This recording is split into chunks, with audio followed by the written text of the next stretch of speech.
Welcome back. RealCopStoriesVideos.com. 380 cop stories. Please don't come up. They're all my babies. A lot of vice, gross alerts. People leave the room. I had a little dog that left behind because grandma died. He was eating my grandma's face up because she was dead. Look all these suckers up. Okay, they're pretty good. Okay, in addition to that, over 200 question and answers. I'm doing that now. So if you ask me a question, email me at rsbcopstories@gmail.com. I'll answer your question directly, and I'll answer it now on video. They asked me about the rank structure, how we make rank in my department. So right now, I made Policeman 3, which result I had to take a written exam and an oral interview, and then you get in a group of people.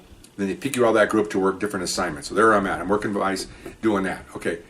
So then vice tours are only 18 months because because of the corruption way back in the 50s, 40s and 50s.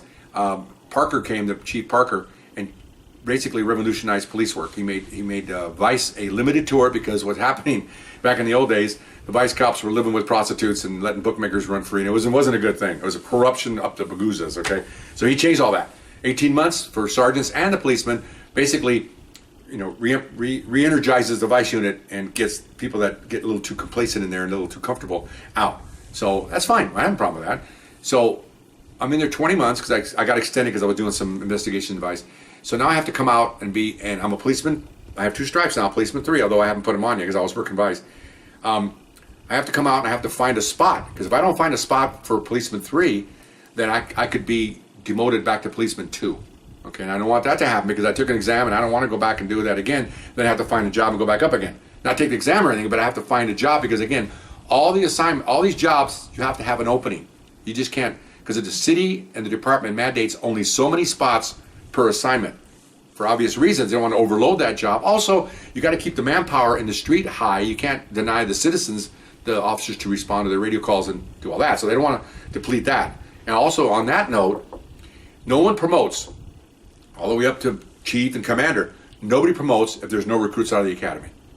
And there were years in the 70s where the academy stopped because of budgets. When the academy stops producing recruits, everything stops. No promotions. 0. Okay, because it's a long line. It's a long running system. And, policeman 3 makes detective or sergeant. He goes out of the field. They got to fill that spot in the field with a policeman.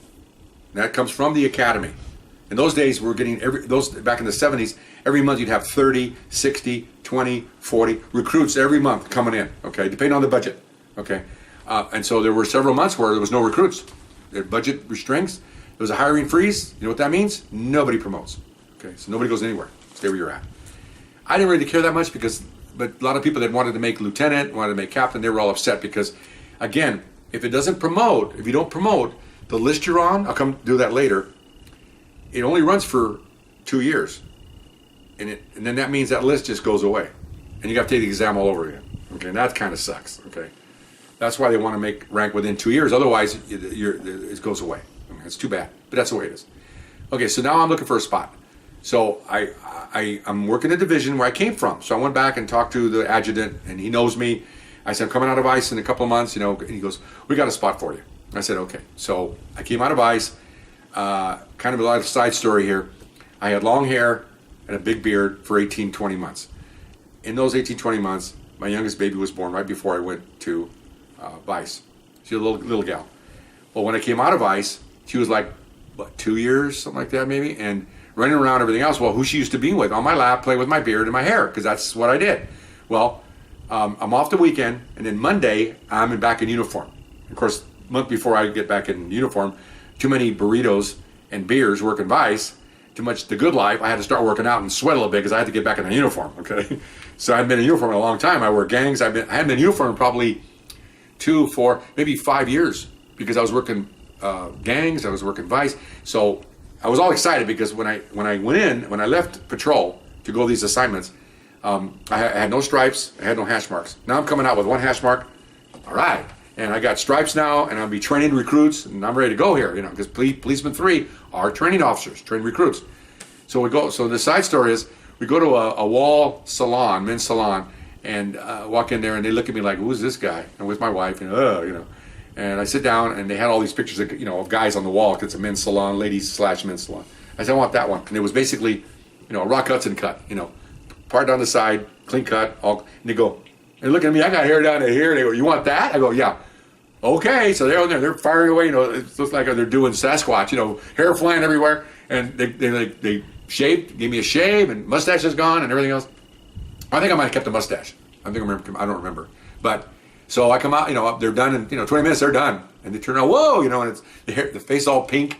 It's not sunburned, and it's kind of whenever you shave for a while, it kind of stings. So I felt pretty good. I'm clean cut. So we go home. Somebody was babysitting our daughter. We come home and we're coming up the walkway, and she comes out. She's running because she sees both of us. And then she just stops, and she's looking at me, like 5 feet away. And I called her name out. Hi, it's Daddy. And it's like with RCA dog. She picked up the voice, and then she realized it's me. She runs up and jumps and then she's doing like this. What happened to your face? She was completely surprised that it was her dad, because I was like a bear, that morning. That was kind of cute. So anyway, okay, fine. So back to patrol. And now I work at patrol, and a couple months. And it's funny how people. Someone's asked me about personalities, and people want you. I'm training to recruit, a couple of recruits, having a good time, but I'm thinking also I want to move on now, because I want to do other things, okay? Because I've done patrol. I've done it. And once it's like anything else, you want a challenge. And I don't want to be just sitting there, wallowing. I want to promote. And nothing against guys that don't want to promote. There was several officers in that division that stayed in that division for 25 years as a policeman. They didn't go anywhere. They didn't make sergeant. They just liked what they're doing. And you know what? God bless them. And two of them I know were just highly decorated, but they just like doing police work. And that's fine. But I just felt that I wanted to be more challenged. I wanted to do more things. And so that's the difference. Anyway, so one of my supervisors comes to me. Hey, he takes off to the side. I've been there like 7 years. He goes, you've been here too long. I'm going, what? You need to move on. There's 18 geographical precincts. He goes, I got a call from another precinct in the black area, and they're looking for a Latin officer, because part of their area in that black area is Latino, and they want a Spanish speaker. You speak Spanish? Yeah. He goes, you remember this guy? And he quotes me a lieutenant's name. Well, yeah, because I work for him here. He goes, he's going to be on the board. He's the watch commander. And I told him about you, and he says, bring him over here. Take an oral. He says, unless he does something stupid, he's going to get the spot, because I'll recommend him, because I know him from when he used to work for me. So there's our personalities come in. Okay, so that. And it's a promotion. It's a promotion. It's a community relations officer promotion, where I'm going to get a star. I'm going to be in charge of 9 guys. I'm going to have a community area. It's a promotion. It's a pay raise and all that good stuff. Okay, so I go, really? He goes, you need to go. And really good guy. He's a sergeant I talked about earlier in the other videos. Looked like Fester. Big German guy. Had about 6 hash marks here. 35 years in the department. Great guy. Crusty old guy from Korea War. No nonsense. Yell at people. He called me an effing Mexican when I first got there. I mean, a great guy, but you just got to know him, okay? You just got to know him. Couldn't do that now. You get fired. But so he was giving me, career advice. Very good. So sure enough, I called. I got my appointment down there. There's 2 captains and this watch commander, and I know him. I shook his hand. Really nice guy, and they asked me some hard questions, but pretty easy, because it's patrol work. It isn't like I'm not making detective or working homicide. It's still patrol work, but it's community relations and all that. It's easy. It's easy. So I gave the oral. They were all smiles. The biggest thing they wanted is I'll call it a showpiece. I'll tell you why. The captain would go to a community meeting, and wherever area he went to, if he went to a black area, he had 2 black officers with him. He went to the Mexican area. At that time, he had no Mexican officers with him. Okay. So he wanted a showpiece, like a trophy cop with him, I guess you'd call it. So you can see him looking at me like, and so it did turn out to be that way. You go to me, and I'm standing next to him, and he gives my name. He represents here, and they're all looking. Well, yeah, because the public deserves that. If they want to have someone to help them, it's more comfortable for the community to have their own race. I hate to say that, but that's the way it is. Black people want to have black officers, even though a lot of them badmouth us, call us names. Yeah, so be it. Anyway. So I got the job, obviously. I mean, I left, I went back to my division, and I got a call from the lieutenant. They already picked you. You're coming in next week. This is like Wednesday. You're coming Monday. I mean, they want you. Okay. So there I go. Interesting side note there. Where I worked at this one East LA station, I'd been there 7 years. There's so many guys that have been there a long time. I told you about the other 2 guys that never left. That I was like, out of the 220 street cops, I was like maybe 90th. In seniority for vacation scheduling, which means I'm never going to get a summer. All the senior guys get summer. I go to this new division. Those guys are younger officers. It's a very poorest division. The guys come in, they leave immediately because they don't like the.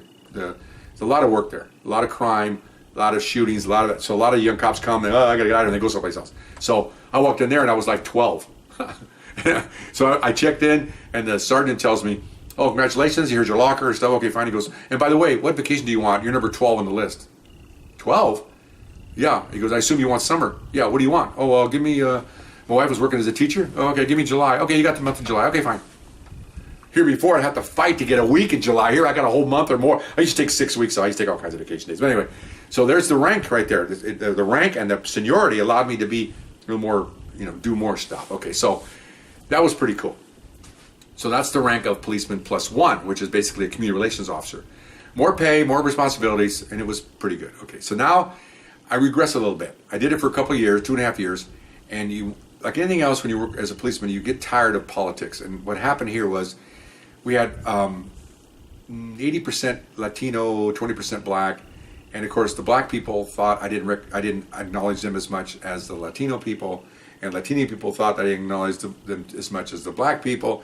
And after 2.5 years, I said, I'm tired. I'm not built for this. It's just too much pettiness. I'm trying to represent everybody, and I don't separate races. My gosh, I'm in a minority. I'm a minority. I'm a minority within a minority. So I don't do that. So it was tough to play, balance, and, it was bad. It got bad where some guy can do it. I couldn't do it. Well, you know what? I'm not going to do this anymore. Okay, so some sergeant heard that I worked vice before, so I caught him in the hallway, and he goes, "Hey, look, I'm looking for a vice cop." Again, he had an open position, and he wanted someone with experience, so I went there. So I took a pay drop to go over there and went back to vice, and there's where I'm at. Okay, now, again, back to having an opening. Okay, now, I'm trying to recap what I did, but I'm trying to get you to know I'm moving along here. Okay, so I did that for 18 months, 20 months. Come out of ICE, now I'm looking for a job, because again, if I don't find a job in the policeman 3 rank, they're going to downgrade me to a policeman 2. Okay, I've got 11 and a half years now. Very rarely do you see a policeman 2 with 11 and a half years. Why? Because again, everybody's taking exams and they're going to other places, which I did. But then if I don't find a spot, I'm going to be back in the P2 ranks, and I'll be back, fighting for jobs with guys that have 4 years on. I've got double. It's not embarrassing, but it's kind of like, wow, that's really a demotion. I can't find a spot to work. It's kind of like, that's my motivation. I'm not any better than anybody else, but I'm 11 years on the department. I don't want to work with a 3-year guy. It's crazy. We won't get along personality-wise. He's listening to punk rock, I'm listening to Barry Manilow. It's not going to work, okay? It's not going to work out this way.